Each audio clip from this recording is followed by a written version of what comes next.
Usia senja merupakan kesempatan bagi para lansia untuk menghabiskan waktunya bersama sang cucu atau berkumpul dengan keluarga sekedar menikmati teh di sore hari. Namun, alih-alih menikmati waktunya menimang cucu, hal itu hanyalah angan-angan bagi kakek Sampun. Untuk menyambung hidupnya di usia yang tak produktif lagi, kakek Sampun harus berjualan canang mulai pukul 12 WITA di saat panas matahari sampai pukul 20 WITA.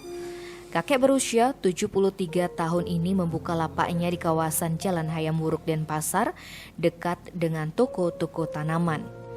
Hanya dengan bermodalkan tatakan yang disangga kursi plastik, kakek Sampun meletakkan canang-canang dagangannya sambil harap-harap cemas apakah canang-canangnya hari ini laku terjual atau justru sebaliknya. Ia juga menggunakan sebuah payung kecil untuk meneduhkan diri dan canang-canangnya agar tak cepat layu disengat sinar matahari.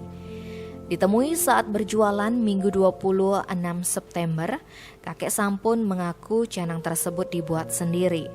Ada canang daun dan juga canang ceper.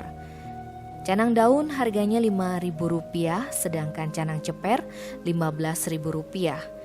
Kakek asal Belah Batuh Gianyar mengaku sehari canangnya hanya terjual Rp10.000. Paling banyak hanya bisa ia kantongi sekitar Rp25.000 saja. Hasil berjualan canang ini digunakan untuk makan anak-anak dan istrinya. Tak jarang dari siang ia berjualan hingga menjelang sore, belum ada satupun pembeli yang menghampirinya. Sebelumnya dia sempat berjualan di Jalan Yang Batu Denpasar, tapi pindah ke daerah sini. Dia tinggal bersama anak dan istrinya di Denpasar. Anaknya ada 4 orang dan 1 diantaranya sudah menikah. Sebelum berjualan canang, kakek Sampun mengaku pernah menjadi buruh serabutan, mulai dari buruh pengirim pasir hingga buruh pengupas buah kelapa.